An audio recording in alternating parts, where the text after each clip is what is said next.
Hey, I'm back with circle layout. Now I do more research and I now know how to make this layout or to select it. Um, so now let me put a little background here because the just black was not that good. Um, Hi, welcome you all to this introduction to MATLAB.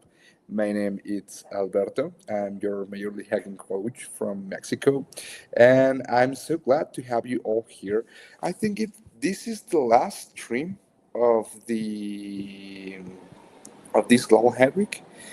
Yeah, officially it's the last tech stream, and then we have now only the No Like Me event with Asiman, and then tomorrow, well, it depends on the time zone, of course, but the closing ceremony, right? So great to be closing the Global Hack Week, Beginners Week, and what other better tech stream than Introduction to MATLAB. If you are regulars in Global Hack Week, you probably seen a stream of me before. Actually, the previous one, I think that was Data Week. I created some neural networks using MATLAB.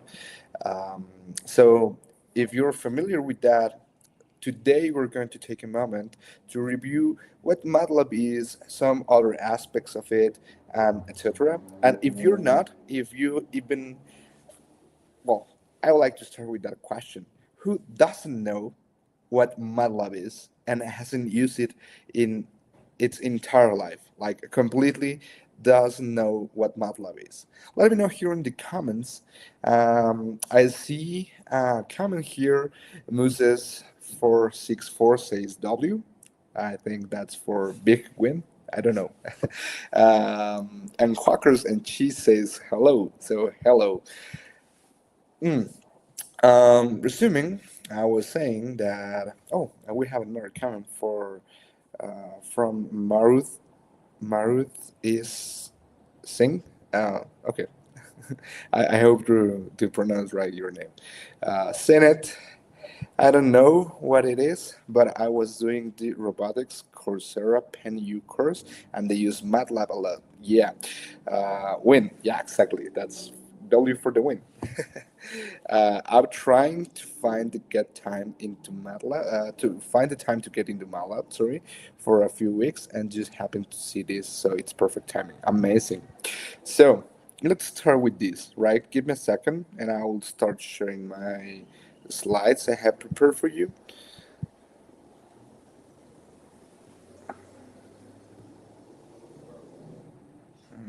Mm, yeah, here they are. Now you can see. Let me move myself around. Amazing. Uh, what has happened till now? This is just starting. Yeah, exactly. Thanks a lot for replying to that. So,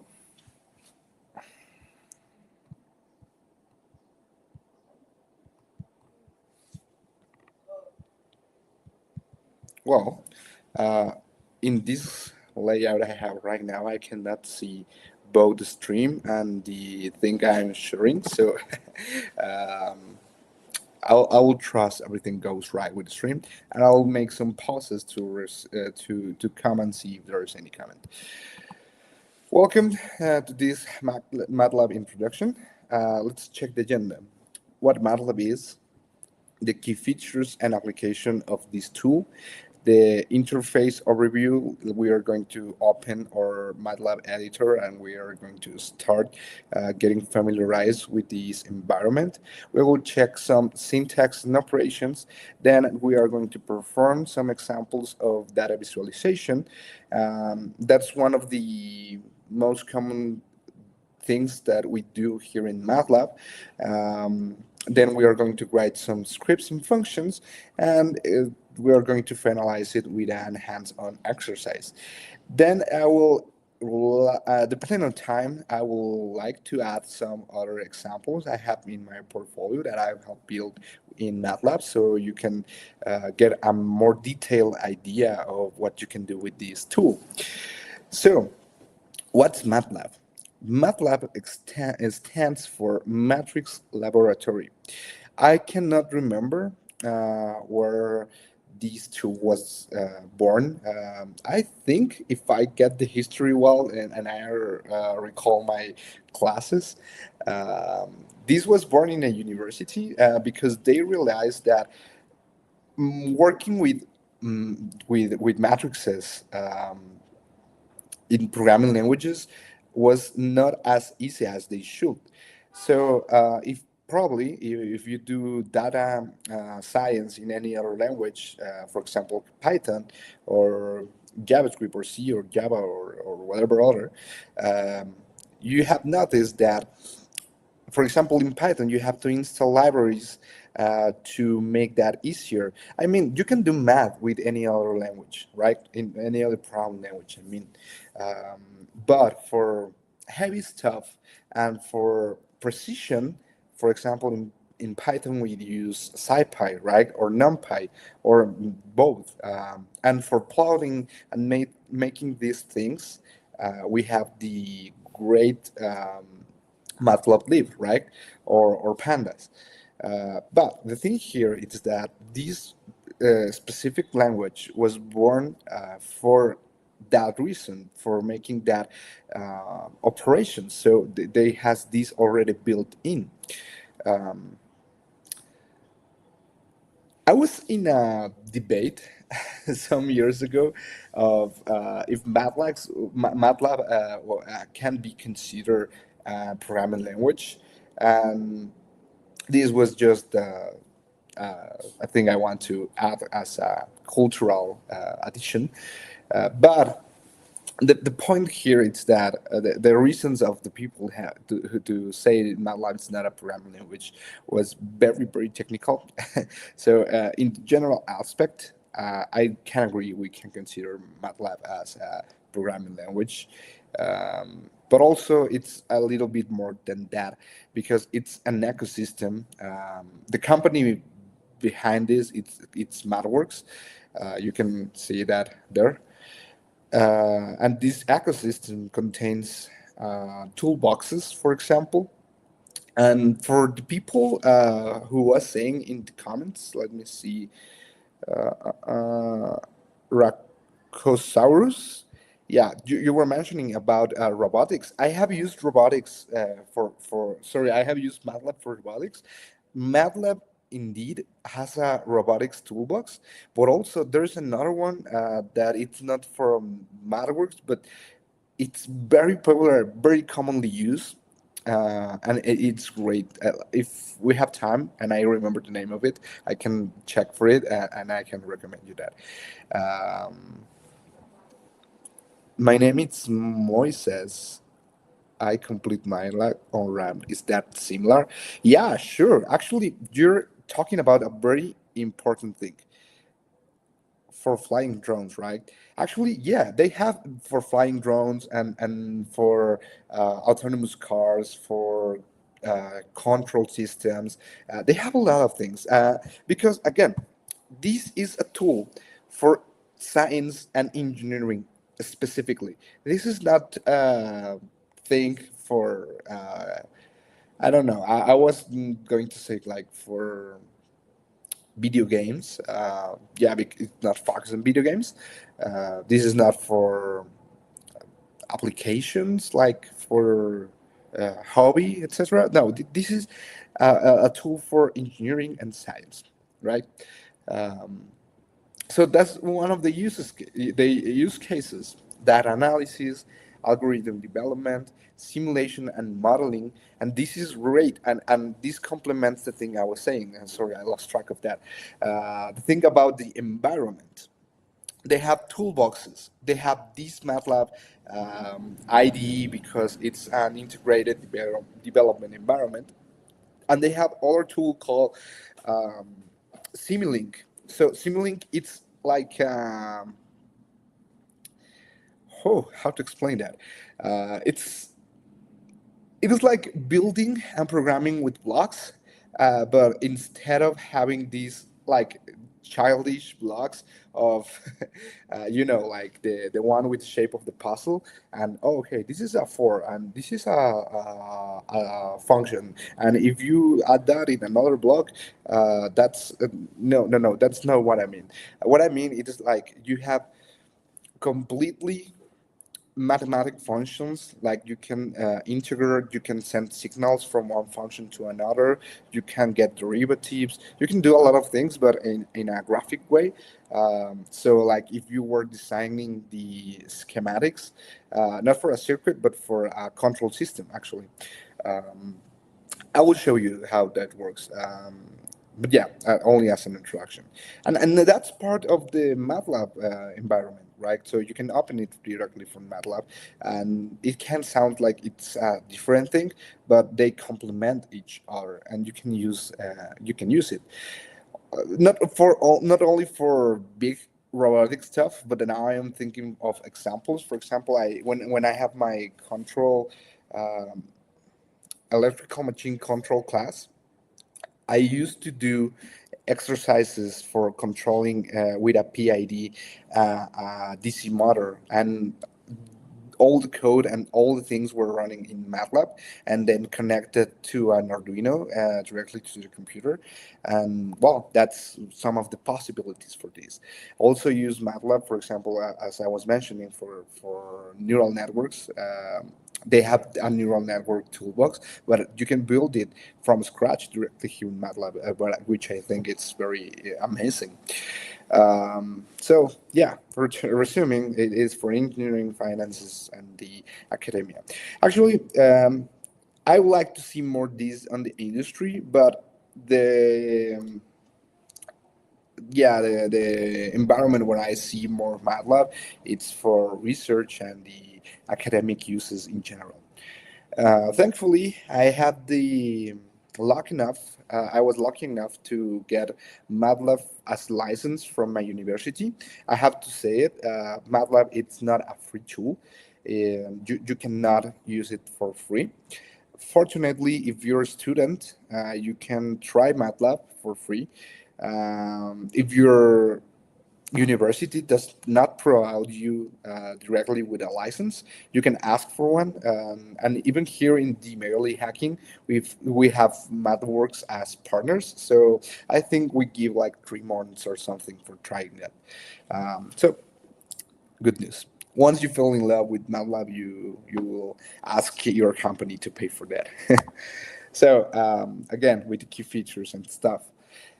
We mentioned about these toolboxes for specific tasks, like for example, the one I was talking about, machine learning. I didn't use it. Well, I have used it, but I didn't use it for the specific machine learning developing I was doing in the previous sessions. But yeah, you get the idea. Interactive environments and stuff, right? So let's get this started, and let me open MATLAB so I can show you not only what works but graphically what I was meaning.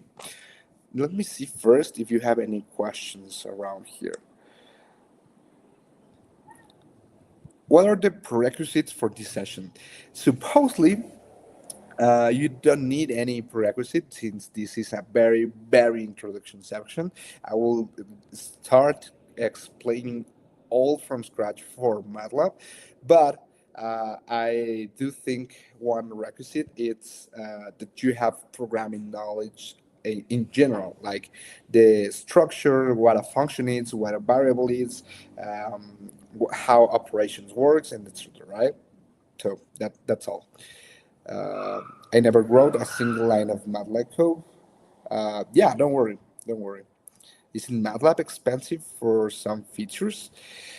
Well, um, to be honest, I haven't checked price since I have the license for free for being a student, so I can answer this.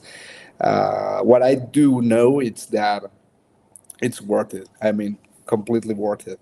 And since you get a lot of the tool in general, I think it's worth to talk or discuss with the company you're working at to pay for this, right? Remember, always talk to your companies to pay for these tools. Like Copilot, for example. I have Copilot for being a student. It's free. If you don't have it, go and claim your GitHub Student Developer Pack, and you will have it for free. But when I finish my time as a student, I plan to talk with the company I'm working in at the moment and say like, hey, I think I'm 3 times more efficient with this tool, and it's only I think for Copilot it's $10 a month, but I'm not sure. I don't want to talk about financials here. So let me start sharing my screen with MATLAB.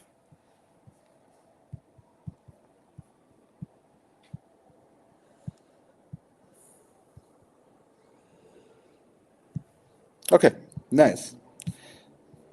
So here it is. Here's MATLAB. First thing I want you to notice, it's like the script section here. Give me a second. Okay, yeah. So this here where we can type. Yeah. Again, I have to trust that you're seeing this. If not, just let me know here on comments. Here's section where I'm step right now where I'm typing this nonsense. This is called the editor. This is where we write our scripts. Again, the discussion on MATLAB being a programming language or not, of whatever, it's that it is a complete environment. So here we can get to know first the environment, the tool, the interface, and we will talk more about the syntax, right? So in the editor, we write files for being performed complete. That complete, that's between parentheses because, or quotes, because we can run sections of the code, right? But what I mean here is that we can write a series of instructions. Then we have the command window. In the command window, we can perform single line instructions or call functions that are already in our scripts. You will see what I mean. But let's do an example. For example, here in the editor, I will write A equals Z. Again, don't put too much attention to the syntax, but put attention to the result, right? So I'm going to run this. This is going to ask me to save this in a file. MATLAB files are called .m. Well, there are that's the extension for a MATLAB file, right? For general MATLAB files, right? So believe me, this is a MATLAB file, MATLAB script, and we are going to call it beginners.m, right? And we are going to save it in my MLH and Global Hack Week folders. It's next to test 2, test values, and blah, blah, blah, right? So we're going to change the folder because this requires you to be in the current folder you're working with. This comes from very ancient things. Actually, I don't usually work with .m files. I I do them to create specific functions or things like that. But in general, I work with MLX files, which are you will see live scripts. So we have regular scripts and live scripts. Then we have other things like functions, class, blah, blah, blah, blah. But in general, we are going to use these two, right? The difference between these two, we're going to explore. Give me a second to explain that. Let's finish with the interface, right? So let's do this, and now we can run this. We see in the command window the result, it's here, right? So a equals 10 because we run beginners. Now it's done. If we do b equals 5 and we run this again, we have in the command window both exits. And we can do here on command window c equals 1, and the result is here, but nothing changes our editor, right, or script or file. This is how it works. I know it can be confusing, but you get the idea when you get used to it. And if you put attention, you probably notice something change here on this space called the workspace. Workspace stores and gives us information about all the variables we are using at the moment. Here we can get the value of A, of C, of B, and C. And now take a look at something very important. And again, probably this might be weird to you because you're not used to MATLAB, but once you get used to MATLAB, you will understand. I have the declaration of A here and the declaration of B here.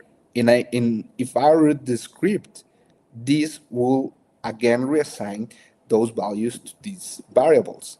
But I can delete these assignments and just perform A times B.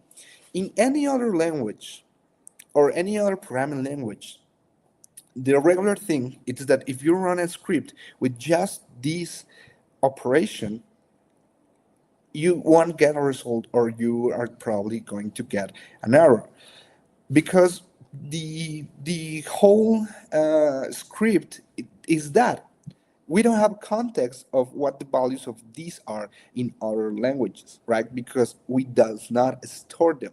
Well, again, MATLAB, it's a little bit more than a programming language. It's an environment. So now we have own workspace that A, it's 10, and B, it's 5. So let's assign this to D. We run the script, and we have the result. And it's completely valid because we know that A and B have a value already. What happened if you just open the file and you just and you don't have things in the workspace?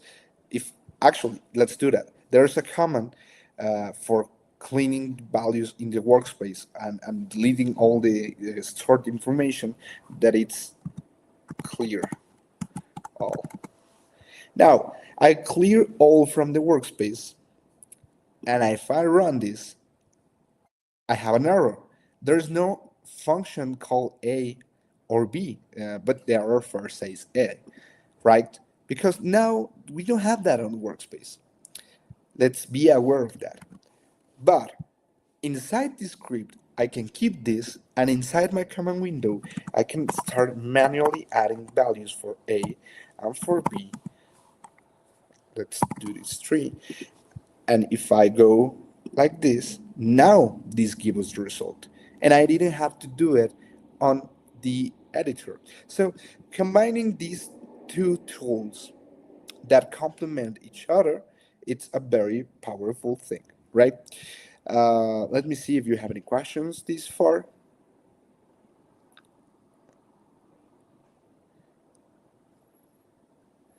How did you download it? Mine is an opening. No entiendo.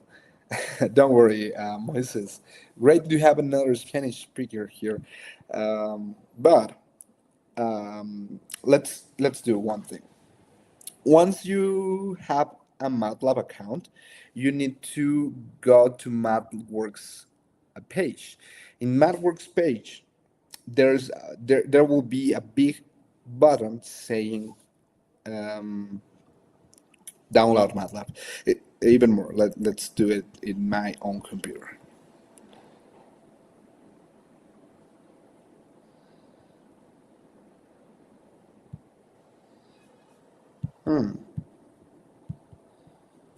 Oh yeah, sorry. I thought I lost track of this.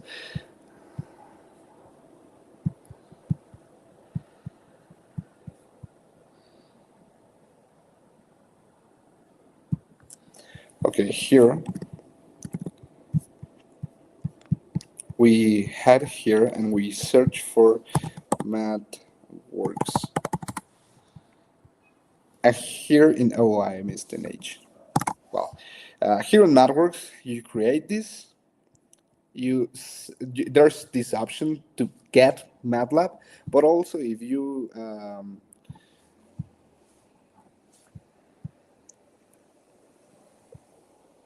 log in here, there's this MATLAB button. Here in this MATLAB button, and this is something else I wanted to share, so it comes handy to explain it right now. Here on the MATLAB page, sorry, in the MathWorks page on the MATLAB section, you will find MATLAB online. So you can run MATLAB directly online. You don't have to download it or install it. I have it. Yeah, you can do it. Here, for example, there's the install button, so you can install. There's always two versions of MATLAB released per year. So I have, for example, 2024A was that was released at the end of 2023, and there's also 2024B. Right now, I think we are in the 2025A, right? So I don't have the latest one, but hey, mine works fine. Don't worry. And even with you, they have a retro compatibility, so you don't have to worry that much for the versions, just with the breaking changes as any other tool, right? So if you open MATLAB online, you always get the latest version, so you don't have to worry about that. You get like a drive for your files, so again, think of MATLAB just as a whole environment. You get the ID, you have the language, you have the tools, the toolbox, the Simscape, you have the education, and that's a very important thing to have. And the files and the storaging. You know, here you have online academia, right? So there's plenty courses for you to start learning MATLAB, and not only MATLAB, but a special task. For example, when you see something called on-ramp, for example, this MATLAB on-ramp, these are short courses to get you started, for example, with MATLAB. So if you don't know anything about MATLAB and my session likes you, and you like to continue with this learning path, the first course I recommend you to take, it's this one, the MATLAB on-ramp, then the Simulink on-ramp, and then there's one big MATLAB one. Let me see if I can find it. Sorry, this is in Spanish, but hey, I'm a Spanish speaker, so I don't see the option to change it. Well, here, for example, there's this introduction to MATLAB section. Here, this one, the MATLAB fundamentals. It's immense. I mean, it's huge. You are going to take a lot of time to finish this, but once you finish it, I assure you, you will love MATLAB and you will be very talented in it. Then you have other side tasks like essential abilities to help you develop more programming knowledge and from a pragmatical way of thinking. Yeah, and other tasks. All Let me raise the filters. But for example, there's I was taking also the Simulink fundamentals. They have these for electric circuits. They have these for machine learning, for power system simulation, calculus with vectors and matrices, how to write functions, system composers. They have well, let's keep exploring and see signal processing. So again, this is very for engineering. Time frequency analysis, if you are into that. Ordinary, this one it's really great actually, solving ordinary differential equations with the help of MATLAB. So if you're in that point in your career where you have to do these by manually. I always complain about this in my assignments and my classes. Like why do I have to do this manually and not with the aid of the computer and the aid of MATLAB. I know what I'm doing, but doing this by hand just takes time. And they were mentioning, oh, you have to learn, blah, blah, blah. Yeah, I kind of agree with the idea. But, well, I don't want to get into that discussion here. The point is, not there's not only courses for the tool in Indeed, but to get abilities using these, solving nonlinear equations, for example, prepare data for analysis, analysis results, signal classification, and more and more and more. Reinforceable learning, computer vision. This one for computer vision, I haven't take it, but I do have used MATLAB a lot for computer vision, and again, it's really great. Um, I just have good things to say about MATLAB, as you can see. So, oh my God, I wasn't showing the screen. Yeah, my fault. Machine learning on ramp. Yeah, can see the screen. Fundamentals not free. Can you show the screen with your phone? Yeah, sorry. Uh, no, I'm so sorry. I didn't realize I wasn't showing the screen. Just then let me close this and then log off. So you head to matlab.malworks.com, you sign in, with your MarkWorks account. Again, you need to have access to the tool. Someone was mentioning this is not free. Yeah, I agree. This is not free. But as a student, you can access this for free depending on your university. And again, we at the Merely Hacking, we give you the 3 month trial. So I really recommend you to get to this. I was talking about this button to get MATLAB online, or this one to install the IDE directly in your computer. And the online courses, you get the section here, and you get to see all these other courses. I was talking about this specific one, MATLAB OnRamp, for being the first, then the MATLAB Fundamentals for being the second.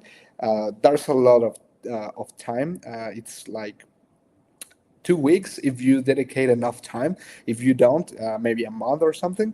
But then you can start exploring more and more. I was talking about these ones here, for example, for solving ordinary differential equations, solving nonlinear, and some of these happen not to be taken by me. I assure you, I have taken them. But since they update the courses, you have to retake them.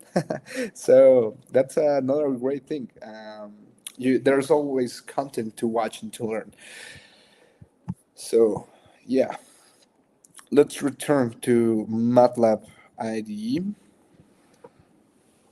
Um, Give me a second. I need to take a quick break, but I will take another monitor to be checking the comments here and for not happening the same that I am not sharing the screen, right? So give me just 2 minutes.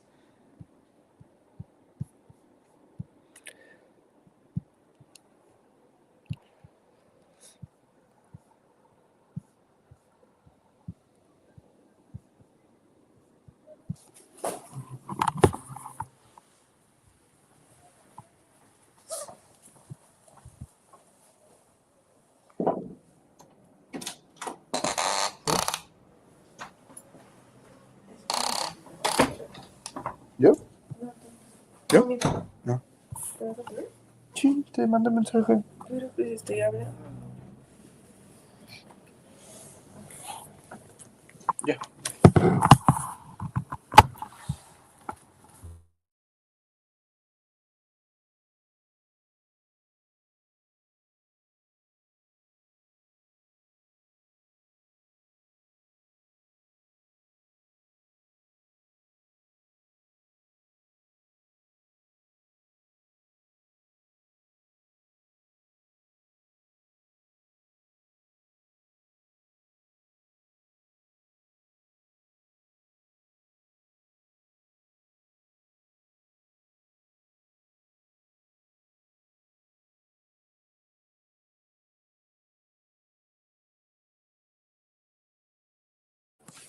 Hey, so I'm back.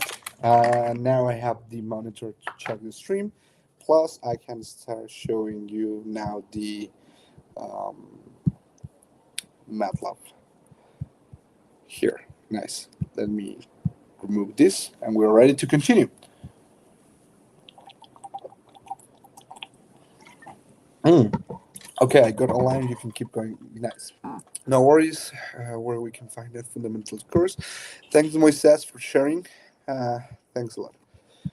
So, resuming here. Give me a second. Uh, uh, uh. Resuming here. We talk about the editor, the command window, the workspace, and well,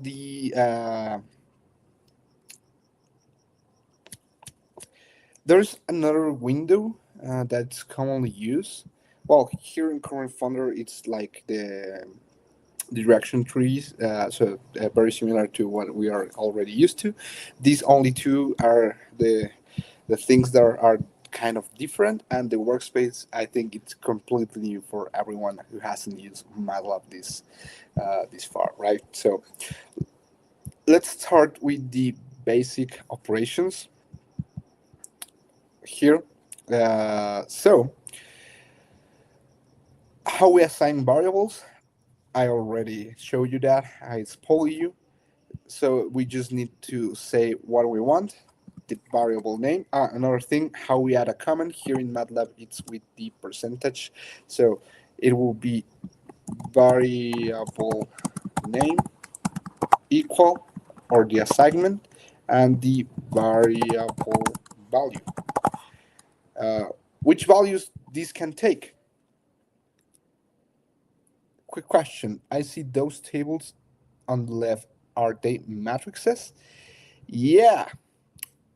The real answer to this is that almost, between a dedicated part, almost every value in MATLAB, there are matrices. So the answer is yes. But I think I want you to think something that is, what's the value of a matrix with just one row and one column? I know it can sound funny, but let's.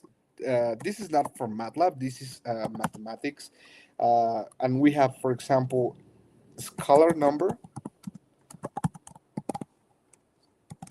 This can be 1, 2, 3, 4, 5, 6, etc., etc.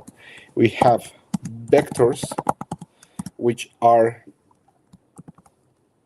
one dimension matrices, which is, for example, 1, 2, 3, 4, 5, any size. And we have now matrix,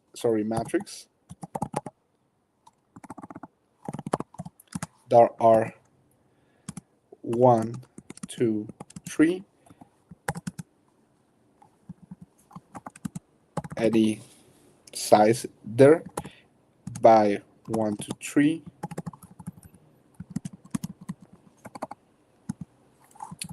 Well, let's do 2,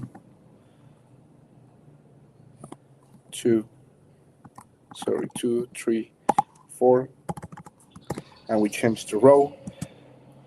Try 3, 5, 4, 5, and we change the row. You see, I will use MATLAB to explain these more graphically, but I want to say here it's that we have matrices of n dimensions. You know that when you put a matrix in more than 2 dimensions, it's called a tensor. So here we can have a tensor. And here in MATLAB, we have things called cells to express that. That it's like having the first value of this a matrix, then another matrix, then another matrix, then another matrix. The I will say with this that the hard thing of MATLAB, it's not well. Even so, here I can the separation. Yeah, the difficult thing in MATLAB, it's not getting used to the syntax or the scripting or the environment at all. Actually, that's the very simple thing to do. Even having the once you complete the fundamentals and the course I was mentioning, the on ramp one, you get a very nice idea of how the tool works. The the difficult part of MATLAB, it's doing math. You know, getting the knowledge and the practice of performing operations and knowing what you're doing when you, for example, you cannot perform an multiplication of two matrices that does not coincide in the number of the dimension in columns from the first and rows of the second. So it's not like multiplying two scalars. You cannot change the order. Multiplying 1 times 5, it's the same as multiplying 5 times 1. It's not with matrices. Multiplying the one matrix A, let's call the matrix A, times the matrix B, it's not the same as multiplying matrix B times matrix A. But again, that's not MATLAB, that's just mathematics. Is it possible for you to zoom in a bit? Yeah, sorry.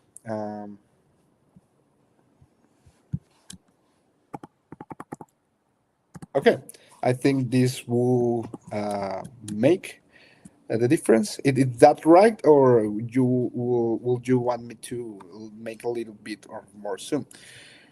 Oh, and to comment, it's a percentage. Nice. Yeah, yeah. So, um, comments. To be honest, comments are not strong of MATLAB. I am used to shortcuts to make comments or make like block comments. Here, I don't like the how the comments work. But I will show you another thing. Okay, I don't want to lose track of the things here. So let's just continue with. Okay, I think this wasn't an agenda. So I'll take a moment here to explain another thing. In my personal workflow, again, I was mentioning that I don't like using this much of regular scripts, and for the same reason, I don't like using these comments. If I want to add a comment, I just add one line comment. But let's do another thing. We are going to add a new live script. This is a live script, and the difference, for example, the first thing you will notice is that we have these numbers. Sorry, no, this gray part here, and if we type here, this is code. But also here on the task, we can add this that it's text. So this is just text. This is not code. If I do a equals 12 and I run this section, I perform the operation and I have the result here, not showing in the command window. So live scripts are like an integrate combination of a text file, the script file, and your command window, because here you got the result. This metaphor I use a lot when I explaining this, and if you come from Python, it's like having a notebook, right? So if you're familiar with notebooks, actually, I don't want to say lies, but I see these before that notebook. So I don't know who came with the idea, but the thing it's that I love this. Yeah, Jupyter. Yeah, exactly. So there's Jupyter notebooks. There's the ones in Colab and stuff, but this works uh, similar, and I prefer doing this for my workflows actually. Here, I write the code I need, write the text I need, and I get the results. In MATLAB, we don't use semicolons except for one thing, hiding the result. If you use semicolon here and semicolon and not semicolon here, the only difference is that here I won't get the output and here I will get it. Let's run this section. So you will see A equals 12, B equals 10. The result of this operation it's this one, and this can be redundant, but let's imagine this is not a direct assignment. This is an operation. So maybe I want to know the result right directly to inspect it, I don't know, to watch it graphically or to generate a report. Actually, MATLAB for reports, what a beautiful thing. But if I don't want it, because this is a transition operation and I'm going just to store the value for doing another operation later, and then the last operation is the one I want to get the result. For example, in this simple example, A divided by B, and this is the one I want to show. I can do this like running the section, or I can do another thing that it's this C, and it's they have differences. Here, for example, we have C equal this thing, and then here we just display the value of C directly, right? So what else? By variable assignment, okay, now we have it. Array and matrices. This is where MATLABs get juicy. So let's return to our beginner's example. Again, another difference between these live scripts and this other one that is that for this I have to be in the direct folder where this is stored. The script has to be saved. I mean, it cannot be run until it's saved, and also it stops with the errors. Here you can see I haven't saved this file. I run it. I cannot be in the same folder as this is stored. And also, if, for example, I introduced an error, they say D equal F, and there's no F at this point, and then I do something like 200 divided by, or this is another thing we can do. Oh, I'm trying to find that funny, the one that looks like a hat. I always forgot how to. Oh, here, this one. 2 elevated to 10, right? Let's see what the result of that is. Let's run. Unrecognized function of variable. So this section of code stopped. Let's add this and let's run section. Oh, maybe there are some errors that do stop it. Okay, but don't worry. The point is that this stops here, but I still can run this other section. And if I another section, a quick shortcut to add a section, code section specifically, is to do 2 percentage symbols and hit enter. If no, you can always come here and say the code and text if you want to add another text section, right? So let's erase all of this because it doesn't matter right now. Okay, we talk about A, that it's direct values assignment. Now let's talk about scalar numbers. 1, 2, 3. Let's move all of these to this file because actually I want to show the results directly here. I think that will be better. Scalar numbers. Nothing much to say about this. Vectors, this is where this starts getting funny. I'm going to do 1, 2, 3, 4, and 5. The one I have here. Let's run this. So take a look of the answers of this. it says ans because this is not assigned to any variable. So this is just a scalar number, scalar number, scalar number, and this is a vector. Let's open and view the variable. So I got this open.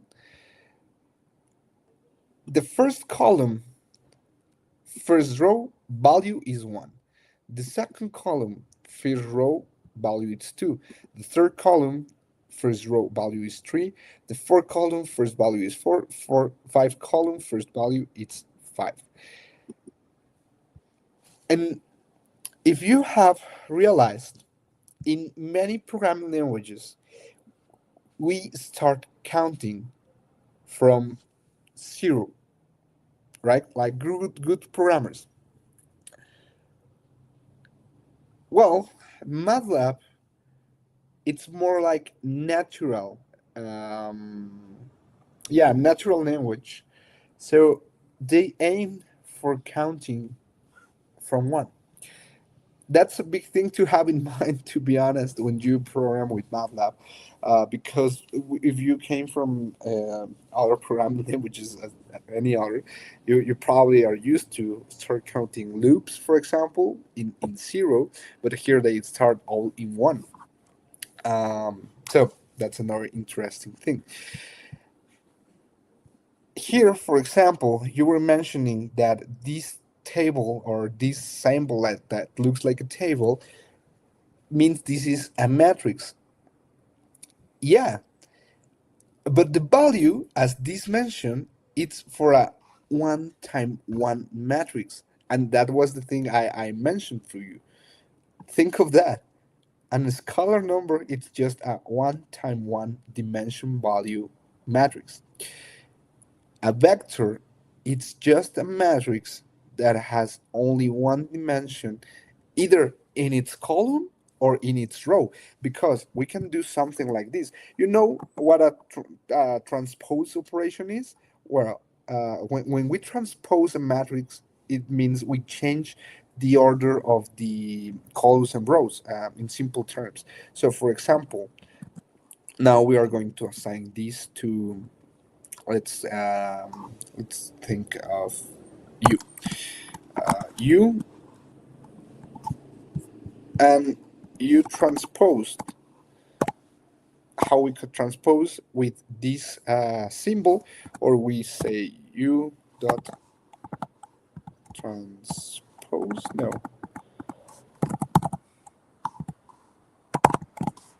I cannot remember. I always do this. I thought it was another built-in method, but hey, we can check this. And we see it. And as I was saying, a vector is just a matrix that has only one value in either one of the dimensions, either the rows or the columns. This can be defined as a row vector, and this can be defined as a column vector, right? So a matrix starts getting values, for example, here.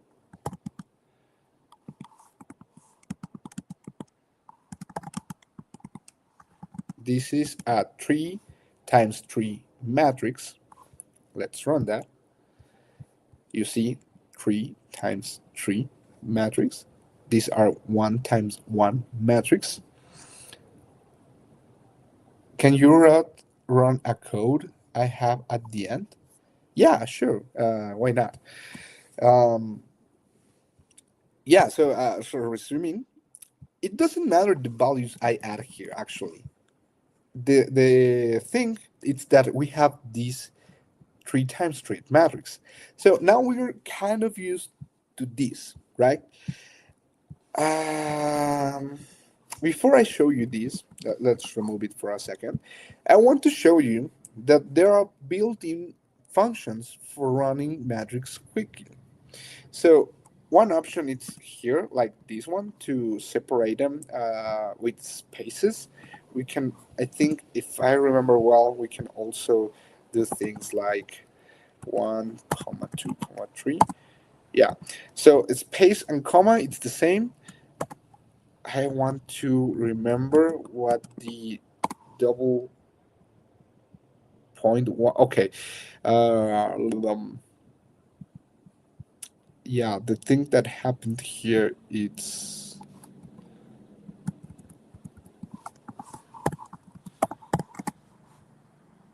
yes, yes. Okay, this double dot, it's tricky. Um, it means that goes from 3 to 1. In this case, there is no value that goes from 3 to 1. But if I put it the other way, that goes from 1 to 3, we will see we have 1, 2, 1, 2, 3, 1, 2, and 3, 2, and 3. So imagine you want to build a vector uh, from the values 1 to 100. You can do a thing like doing manually 1, 2, 3, 4, 5 till 100, which can be a really pain. Or you can just say 1 to 100, and that's it. So you have values from 1 to 100 here. Um, you will see. There's other options actually. For example, you can say a vector that goes 1 to 100, but spaced by every 10, right? So let's do that. What's the thing here? Okay. The thing that this is mentioned, and it's completely true, this is an unnecessary use of brackets. We don't need them. I just wanted to show you that this was the formal syntax for creating a vector. But once you get it, you can start doing license things like this, and well, this will work. And let's run this again.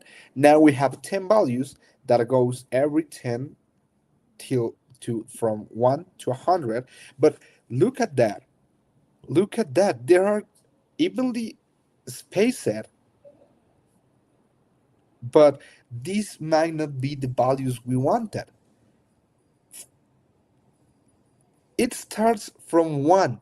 Let's recall that. We do not start from 0. If we started from 0, then this operation may look some more similar to what we wanted. 0, 10, 20, blah, blah, blah, to 100. But then in that case, we have 11 values of this vector. We don't have 10 values. So is that wrong? Am I doing something wrong? Again, no. You just need to get used to what the language do. Oh, so we want 10, 10, 10. Yeah, we can do that. Yeah, and that works perfectly. So again, you need to get the idea of how this works in order to not commit mistakes when you're trying to do these kind of things.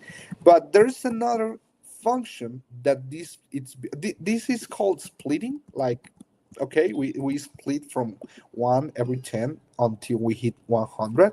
If we say 101, then we will have the 11 values exactly again, because if we just have 100, we start in 1, then 10, we add 10, and then we have 11, then 21, then blah blah blah, you see, until we hit 91, because the next time we perform the operation, we will get 101. And 101 was not the limit, 100 was the limit. Let's do something else. Let's do something called linspace.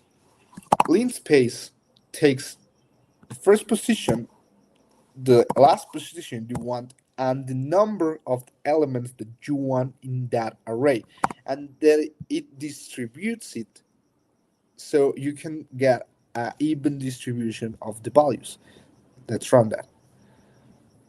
So here we have 1, 12, 23, 34, 45, 65, 67, 78, 89, and 100. You see, imagine that you want to plot a graphic, and you know that when you plot a graphic, you get the resolution depending on how many values on the x, on the x and the y axis you have. Here you can have, for example, let's see, we have these represent time, so we want to start from the first second till the 60 seconds, and you have a resolution of 1,000 elements. So you don't have to perform these operations by your own.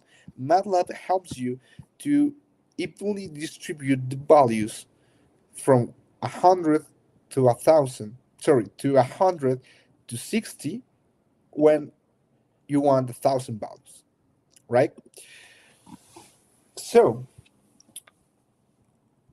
the thing that we made with with vectors, can be done with matrices also. There is a common standard. I don't know where it was decided, but matrices usually are represented with uppercase letters. So, for example, if you have A, this can be a scalar, probably P, A in bold can be a vector, but usually A in uppercase, it's a matrix, right? So imagine now that you want to build matrix that is 50 times 50. And in matrices, we have n times m. N represents the number of columns, and m represents the number of rows. So building a 3 times 3 matrix was okay, easy. We can do it manually. But again, imagine doing that for big numbers. There's a function called zeros, for example, that you give. If you give just one number, it will be a square matrix. Again, these are math concepts, but a square matrix means that it has the same value at n that it has at m. So it is squared. So it's not a hard concept to get, right? If you have an n that is different from m, then you not have a squared matrix. 3 times 3, for example, it's a square matrix. Question: does the vectors are square matrices? I am going to be like this cartoon show. Did you see Dora? I'm going to stare at the camera and wait for the result. Then I will just say, no, by definition, they are not square matrices. So let's give a tree. So this is going to give us a square matrix of 3 times 3, where all the values are zeros, right? Let's do something more complicated. There's another one that it's called ones. That's exactly the same, but this time I don't want a square matrix. I want a 3, comma 30 values. So let's run that. And you see, we have 3 rows and 30 columns, all values of 1. So how we access the values in this? Because that's another great question. Let's say you want the third element of B. So you say B 3. And the answer is 1.1181. Let's see if that's correct. 1, 2, 3. 1.1181. Amazing. So zeros. Let's do that for matrices. What happens if I want the third value of B? Okay, now, of course, we were expecting a 1, but then you can ask, Alberto, what third value? I mean, you can be the third value in rows, or you can be the third value in columns. And even so, in the third, these intersections, there are other many values. Which one is this one? Um, okay, for that, let's do something that it's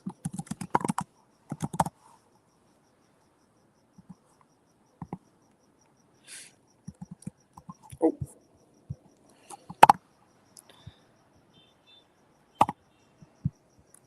let's see what C give us. This. So from C, I want the tree. Rand, it's for generating a random value matrix here. So this give us the tree from the column. Sorry, for the row. What if I want the tree from the column? So then I will have to say 1, not 0, comma, 3. Rows, columns, right? And we have it. The first row, third column, value in that position, it's 0.6787, right? So no problems this far. There's arithmetic operation as we expect, plus, minus, divided. We already elevate a number here. We also talk about these built-in functions. For example, to get the mean, the max, the size. Oh, let's explore this one. This it's very handy. And I talked you about these other built-in functions. There are many. I have to be honest. There are plenty built-in functions that you can build with. Sorry, that you can use with MATLAB, and many of them are really helpful. Um, but again, I need to hurry if I want to show you the more exciting stuff. Let's explore size. Size give us the dimensions of a matrix. Let's take the B1 because I think it's interesting and run this, and it tells us it is it has two values. The answer actually this returns it's a matrix. Remember, we are in the matrix laboratory. It's normal that we have um anything being a matrix. So what this tells us is that the result is a vector matrix with the first value being the column sorry, the row dimension, and the second one being the column dimension. So we can do something like this: rows, comma, columns equals size. Oh, and this we have to store. In this case, square brackets are not optional. And you see, rows has the value of 3 and columns has the value of 3. And now in this case, this wasn't stored as a separate, as a together vector, but these were stored as individuals results. You see? So, nice. Let's continue. Oh yeah, tips and docs. Tips. Use the help in the command window, so you can say help size, and this tells you like it's in if you're familiar with the terminal, like using the manual for comments. So you get the result, the idea, the instruction, the documentation of this. Actually, it's really nice to have this, and it's very handy. I recommend you. They even give you examples, and they talk you about the different inputs and different outputs that this can have depending of which values you enter. Nice. Now we're going to another juicy thing that it's data visualization in MATLAB. Let's do some basic plotting. I talked you about MATLAB having this, for example, plotting. MATLAB, let's call these, what's the name for this? Basic syntax.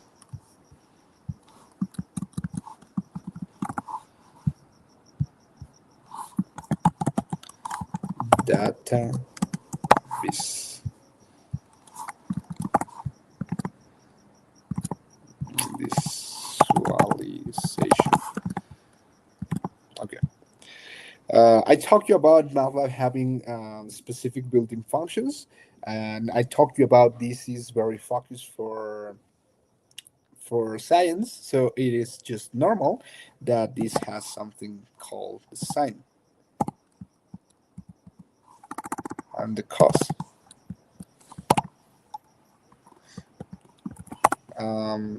If I remember well, actually,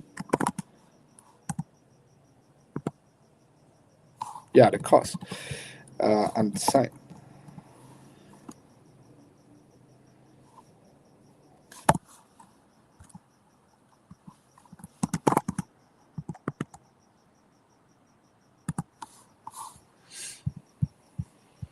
So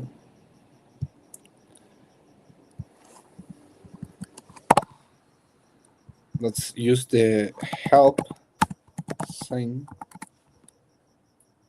The number of, yeah, sure. Let's plot a sign. And for this, I was telling you about the dimension that it will be 100. This is going to be n, and same for the cos. Then we have y1 and y2. This is going to be x equals linspace of 1, 2, n using, no, this is going to be for 60 using n.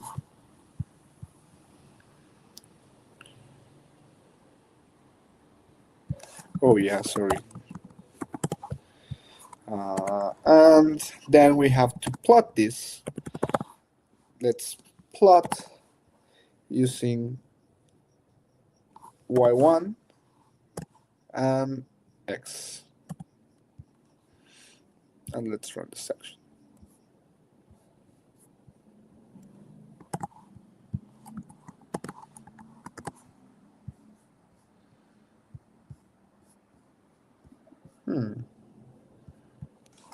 Maybe yeah,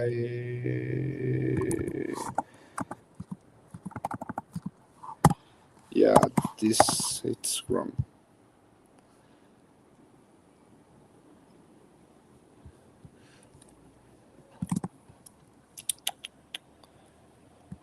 Yeah, x comes first, and then this one.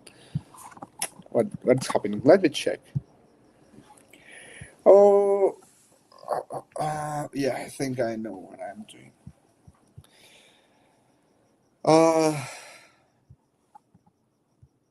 Yeah, sense of the argument in gradients. Sing. Okay, yeah, makes sense. Is the sign of the element of x. So if we want to have the full sign, this not 100. This goes from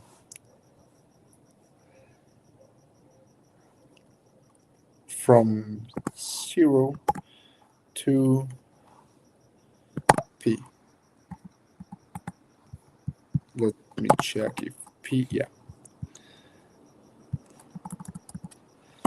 to p.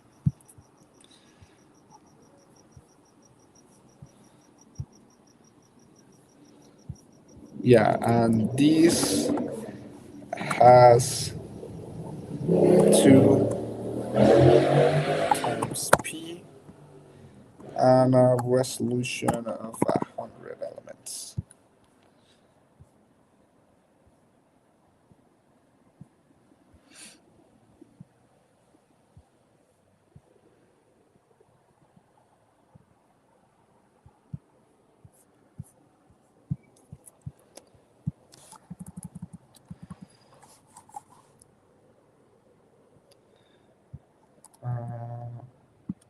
Okay, this is the one that goes here.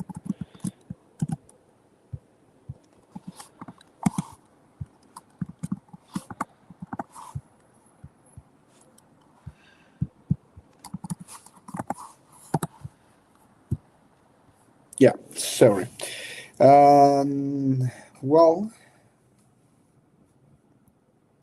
then this 2p.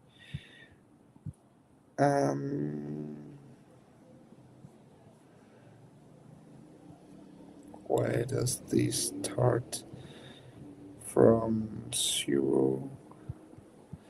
Okay, don't worry. Well, we have the output there. That's what we wanted.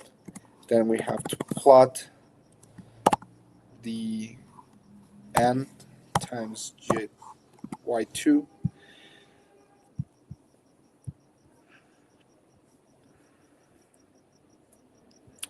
And we can say something like hold on to have them on the same graphic. And finally, hold off. Lowercase x nbm. Hey, Sparky, how are you? Yeah, nice.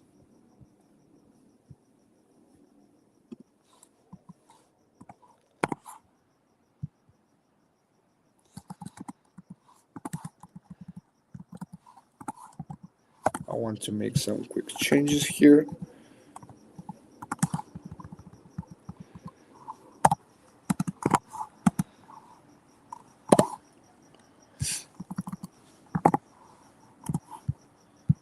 Nice.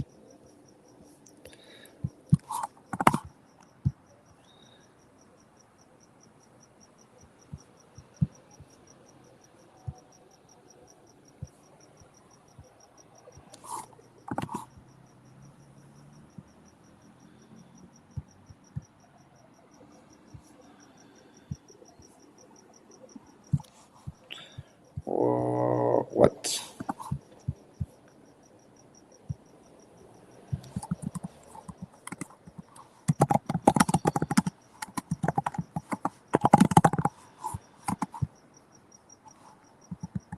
Also,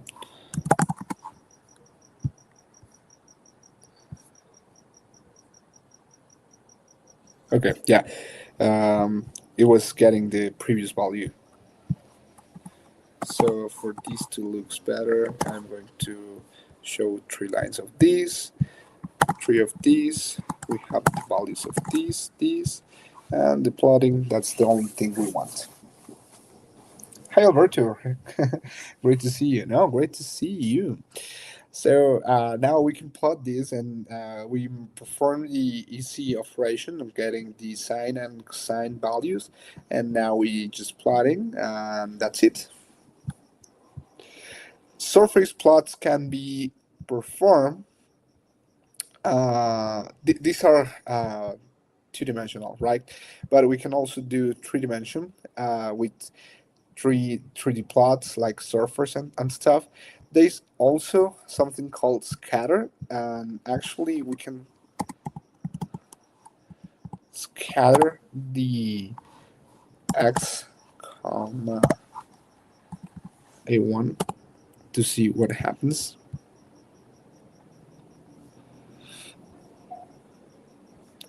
And you see this is focus for being dots, so nice.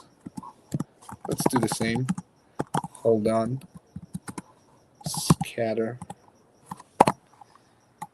x comma y2 and the hold off.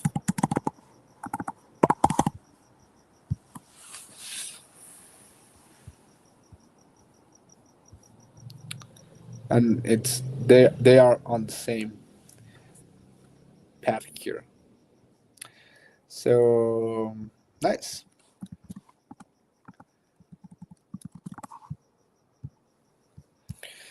Let's see what we have next. Writing, scripting, and functions. Actually, this is kind of a very easy thing. Here, for example, we declare the function. Let's call this plotting function.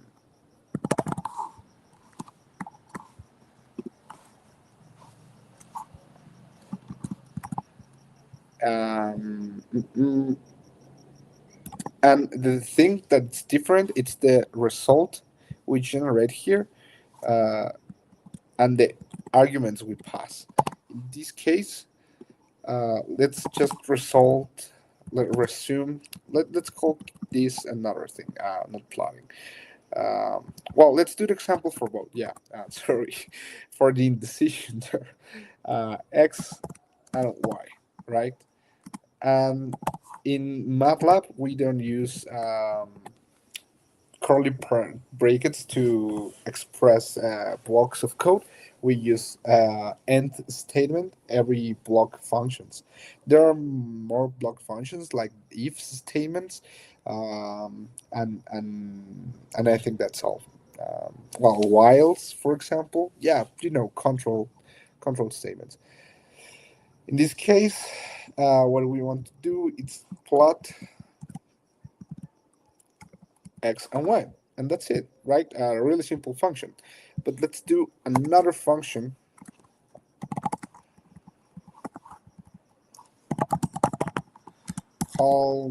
calculate sine,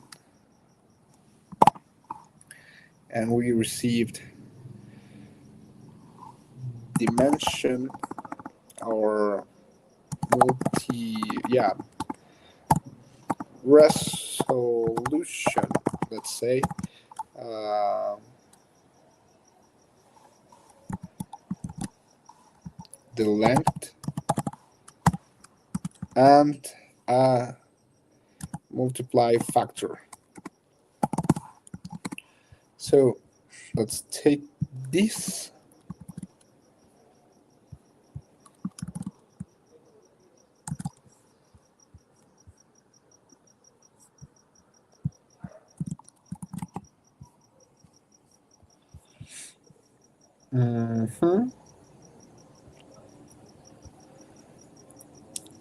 let's remove length. Actually, I'm meaning resolution.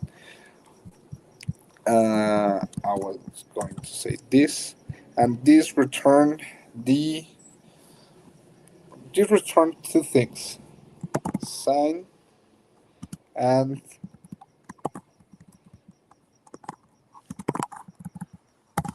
the x.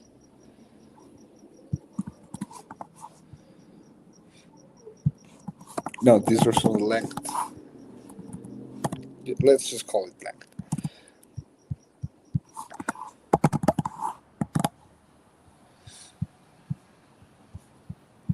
Linspace from 0 to multiplying factor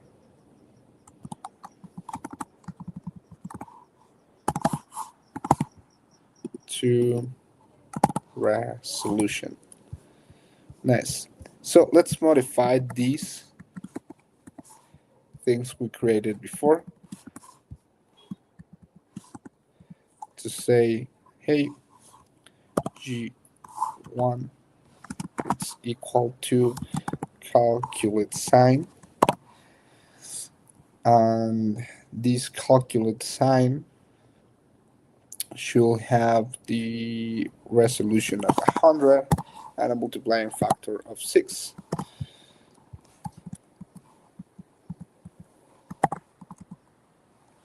And this is going to store also x. So output argument sine and possibly ordinate sine at value. Oh yeah, I forgot actually to do sine equals this.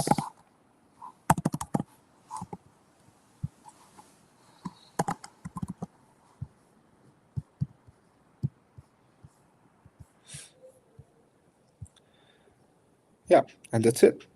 We get the same result, right? But we used functions this time. And we're not plotting function.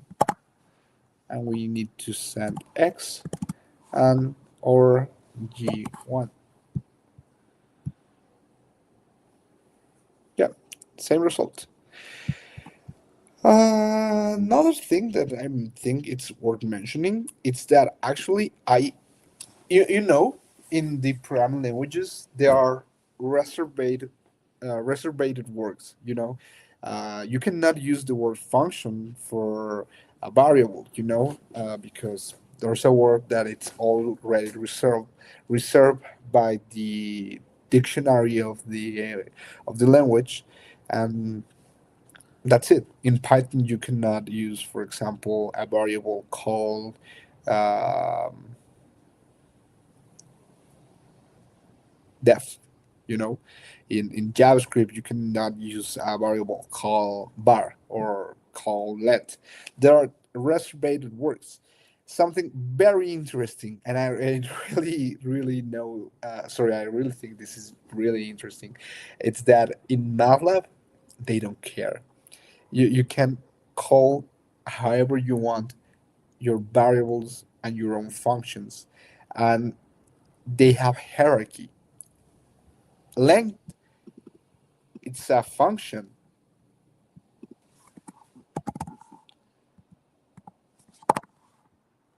For example, for the vector b, you know,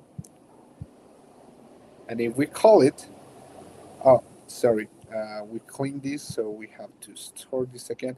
Well, let's use the other vector we are using here, g2. This is 100.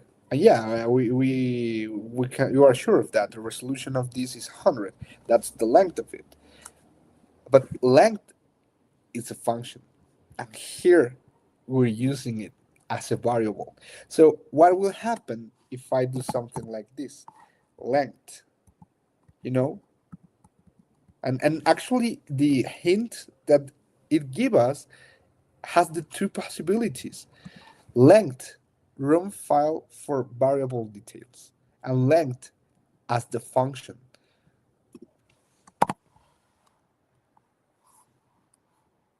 Length of length. Well, this broke? Yes. All right, indices must be logical or positive integers or logical values. The thing that's happening here is that MATLAB doesn't know if you're trying to do the built-in function to call the vector, or you're trying to use the vector and get to the built-in function, or even so the other vector value. So this doesn't make sense in code, but hey, MATLAB allows you to do that. As a hint, sorry, as a tip, I strongly recommend you to don't change. Actually, I don't know why they do this. Well, I never find it handy, you know, like I never had like the necessity of saying, "Oh, that's a good thing. I could change, or sorry, not changing, but I could use the name of our reserved world here in MATLAB." Um, but it's a really interesting thing to know, to have in mind. So again, the error tell us that here we are trying to access a position in the vector that's also a vector. So that does not make sense, of course, but also does not make sense trying to have this as the the building function. Uh, Again, I was talking about this hierarchy. So if we define this here in the function scope, this won't work, because for the function scope, length, it's not the building function. Length, it's the vector we just created. Outside that hierarchy, outside that scope, here we have length as the function we wanted. So building function we wanted. So that's how it works. It will take the at first from the file, from the folder, from the user's configuration. Then, if it does not find anything, it will take the default, the thing that MATLAB was built with. So I need to hurry because time is running. We see scripting and functions. Uh, hands-on. Well, this exercise is actually really simple. I would like to present you, and tools and resources are already give you the documentation, the forum, the tutorials, and access the MATLAB in your browser. I show you the courses, etc. So before we get to the Q&A, I want to show you the toolboxes and the Simulink. So if we come here to apps, actually here in home, I have Simulink. Let's open this, and in add-ons, let's get the package toolbox. Simulink is now opened. We have a blank model. We have projects from Git, projects from other repositories, code generation, blank projects, blank subsystem, blah blah blah. I think I don't have example. Well, I don't have better personal examples, but they do have like these examples for us to explore. One that it's not that hard. Oh my god, what happened? Yeah, here. One that is not that hard, but it's great computer vision toolbox. You see, actually, you will see these have a lot of powerful things to have to do. Sorry, to perform. Simulation of a bouncing ball. I think this is not easy because for those one who have studied this task, it is not easy, but it is easy to explain. Um, I hope. Okay, it's opening. Meanwhile, here's the add-ons. Manage add-ons.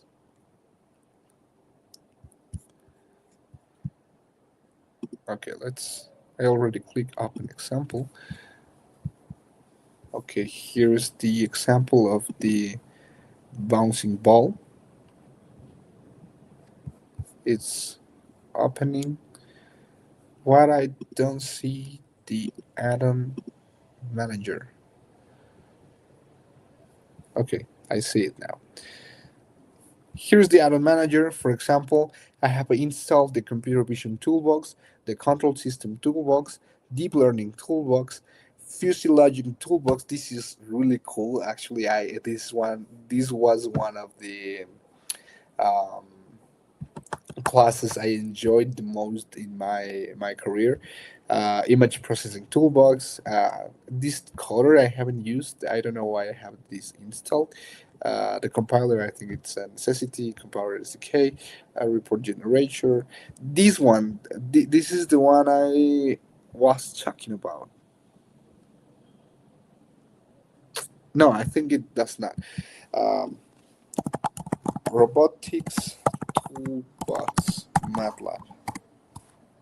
The one I'm talking about, it's from Peter Cork. Yeah, this one, Peter Cork. Um, I cannot remember if it was you, Moises, or Racosaurus, but you mentioned about these robotics that your course that you're taking. Let me see if I can find the message for that. Well, I cannot, but this robotics control toolbox, it's what a beautiful thing. It's really easy to understand. It helps you a lot with these, for example, animations. This one for the drone. I used this more. You can create your own robot configuration, not only arms, but for example, SCAR and other. Yeah, other configurations. You can set your joints, which movement you want, pitch, roll, and make the analysis of a route. It's very complete, it's very cool, and it's also very documented, so it's nice. I gotta figure out if my school has a license. I've been trying to try out my life for CB. Yeah, I also use it for CB, and it's really cool. You won't regret it. But also, if you don't have access, don't worry. Also, OpenCV, it's really great. It does not. Okay, it is great as MATLAB. I mean, but yeah, both of those options, the one that it's open source, I will prefer. Yeah, let me close all of this. Okay, so these are some of the packages, the toolboxes that I use that you can use, but there are plenty more. You can check that. Simulink. There are more. I haven't used it for electronics. I have to admit it. I'm not a big fan of circuits. Well, I do because I'm mechatronics, right? But what I mean is that I don't do that much. I don't know if that's a great tool for that, or other tools like Eagle or Altium or things like that. But what I want to say here is that they also have that options available if that's your jam. Let me close this, and we can see now the model of the bouncing ball. This is what I was meaning with the blocks programming. Actually, you have this is like an integer or a constant block. This is an integer operation. This is a loop, and we control it. So we're basically drawing control system, flow systems, and everything about engineering in blocks, like the ones these diagrams you draw on paper on class, but these ones actually work. Like you can run this. Actually, I'm going to run this, and you get to see the output of this.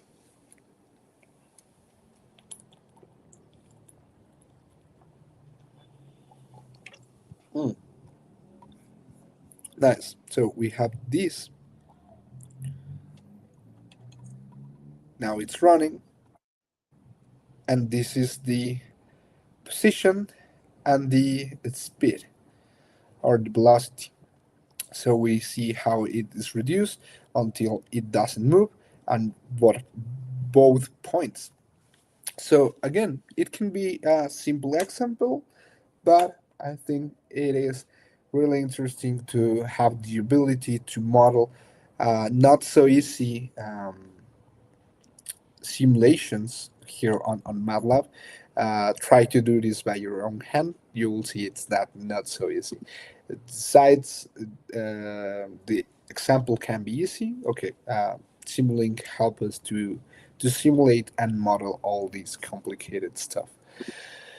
So to finish the session, and before the Q&A, actually, if you have any question, please just start typing it here on in the comment section. um, I promise I will run this function. Let me see. I think I don't have. Oh my god, I cannot. Okay, it is not a it is not a big function. I can run it. I can write it. Function value equal poly eval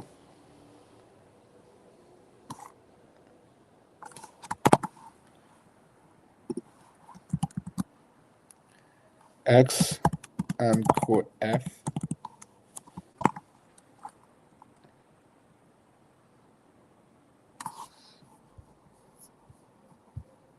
evaluate the polynomial at the point given in x. The percentage coefficients are to be given in the graph. The constant term percentage in the polynomial is coef 1. And okay, I think I'm not getting. Yeah, I was going to run your code, Moises, but I think I'm not getting the thing about the percentage. Um, okay, it's function value and But what's inside the function? That's why that's the thing I don't get.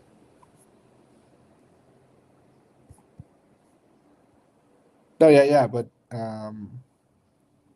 the constant term and where you assigned value. Okay, I think I have it. M equal length. You see length function. Coef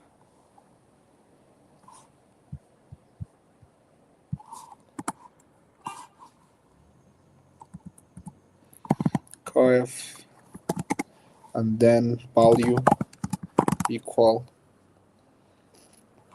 coef of n times once size of what? Of x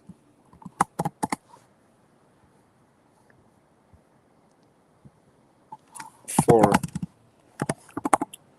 e equal n minus 1, every minus 1 value to 1 value equals coef e plus x times value. This is something I didn't explain. I'm sorry about that. But for example, I was mentioning that if you do something like random,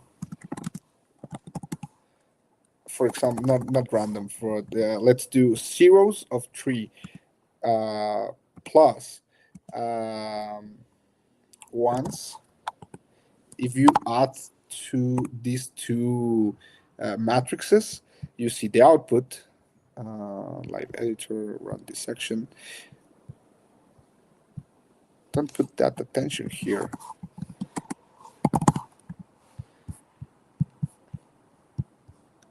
You'll see the output of A. You will see from 0 what adds to 1's matrix, right? Same here. What happens with random when I perform this with ones, with zeros?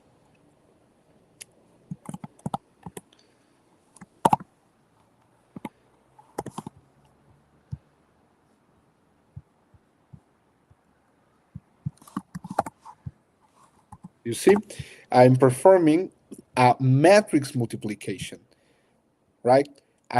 It's not the same multiplying each value in this matrix times 0 that multiplying to a matrix of 0. That's different performance.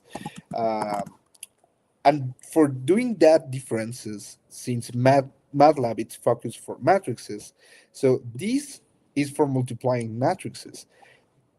If I want to multiply a random generated matrix times every value a 0, I do this. Then I perform. And now every value in D it's 0 because every value multiplied times 0 it's 0. But if I don't add this dot here, this will be an error. Since this is trying to multiply a 3 times 3 matrix times a 1 times 1 matrix, you will see. Well, I think now MATLAB it's smart enough to overcome this error. But in the past, this was an error. Um,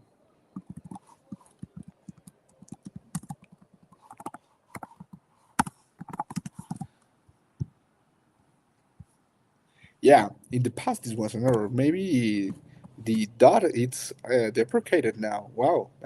I didn't see that in the changes. Okay, well, that's why, for example, Moises was using the dot in this example for multiplying each value from a scalar to a vector. Um, Let me return with the code for value it's equal to coef plus blah blah blah times x. Okay, I think I have this. and the usage it's coef equals 1, 2, 3, x equals the same.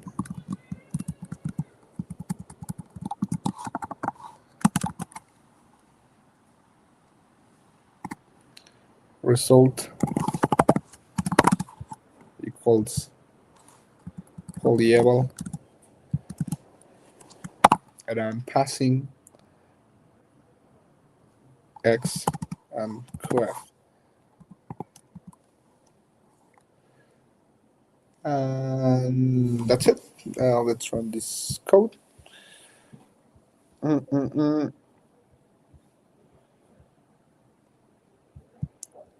Where I'm getting this. Right, matrices. Calculate sign, MF. Yeah, I have it. Okay, that's not the point. Here, the result gives what you mentioned 6, 17, and 34. Yeah, exactly. Nice. That's common. I think that just have you a question from an exam low. No, because actually I didn't. I didn't resolve anything. I just copy and run the code from the comment, uh, and it was the result already. So I thought that you wanted Moises to show you to the class, and I think that's great. So. Well, that's it. Everything else, I just have examples about, for example, my sessions about neural networks. I talked to you about how to build a perceptron network, a Hamming network, an analyte network. I'm working on a multi-layer perceptron network. This is not ready yet, but maybe for the next global hack week about machine learning, I can show you about this. If you didn't watch the recordings, sorry, if you didn't attend to the session, the recording it's always available in the YouTube channel of the Merely Hacking. You can find it on ghw.mlh.io. I have examples for um, here. Control, a lot of control, to be honest. DC motors, pendulums, um, springs, supports, about graphics, the fuzzy logic, about artificial vision, using also another tool that's called LabVIEW. Actually, I'm not a huge fan of LabVIEW, but it was required for the class. Yeah, I work a lot with with MATLAB, and now I realized. Um, so, if there is no question, I hope you enjoyed the session. Uh, Thanks for joining me here to this last technical strip of the Beginners Week. I hope you had a great time. And remember, we still have the No Like Mini event coming up tomorrow morning, or the closing ceremony where you can join Cecilia and Mary for the closing of this amazing week. No, thank you, Moises. Thank you, Sparky. Thank you, Luis, and all of the other amazing hackers that were around. I hope you liked the session. So if you like to keep with the conversation, just type in Discord. I'll be around. I recommend you to try to get your MATLAB license and explore some of the toolboxes, the examples, and well, that's it. Thanks a lot.